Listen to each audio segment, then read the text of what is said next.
Rohingya मुसलमान भारत की सुरक्षा के लिए खतरा है, ये हम नहीं भारत सरकार की ओर से कई बार कहा गया है।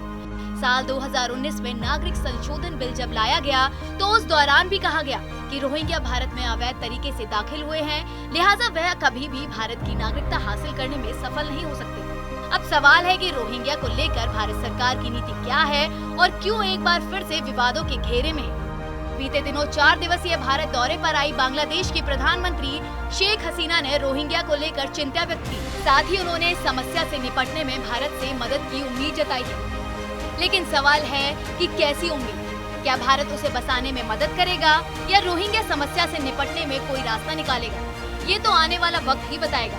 फिलहाल स्थिति ये है कि भारत के करीब 12 राज्यों और केंद्र शासित प्रदेशों में रोहिंग्या मुसलमान रह रहे हैं। इनमें जम्मू कश्मीर, दिल्ली, पंजाब, हरियाणा, उत्तर प्रदेश, राजस्थान, पश्चिम बंगाल, असम, तमिलनाडु, तेलंगाना, कर्नाटक और केरल शामिल है, जहां भारी तादाद में रोहिंग्या शरणार्थी रह रहे हैं। भारत के गृह राज्य मंत्री नित्यानंद राय ने सरकार को मिली एक रिपोर्ट के हवाले से कहा था कि रोहिंग्या मुसलमान देश में अवैध गतिविधियों में शामिल है।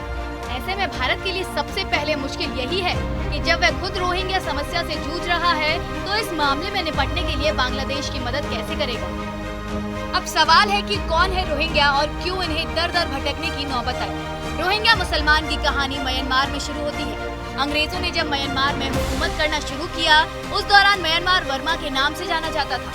साल 1862 में अंग्रेज बर्मा में राज करने लगे थे। उस दौरान बर्मा यानी म्यांमार के कुछ प्रांतों में चावल की कीमतें लोगों को सताने लगी थी।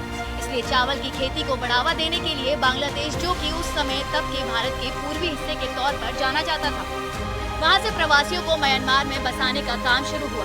अंग्रेजों ने उन्हें खाली पड़ी जमीनों पर बसा दिया। उन लोगों में अधिकतर मुसलमान थे। ज्यादातर लोग म्यांमार के रखाइन राज्य में बसे। पिछले कुछ वर्षों में म्यांमार की सरकार ने रोहिंग्या को वहां का मूल निवासी मानने से मना कर दिया। इन्हें म्यांमार में भेदभाव और उत्पीड़न का शिकार होना पड़ा।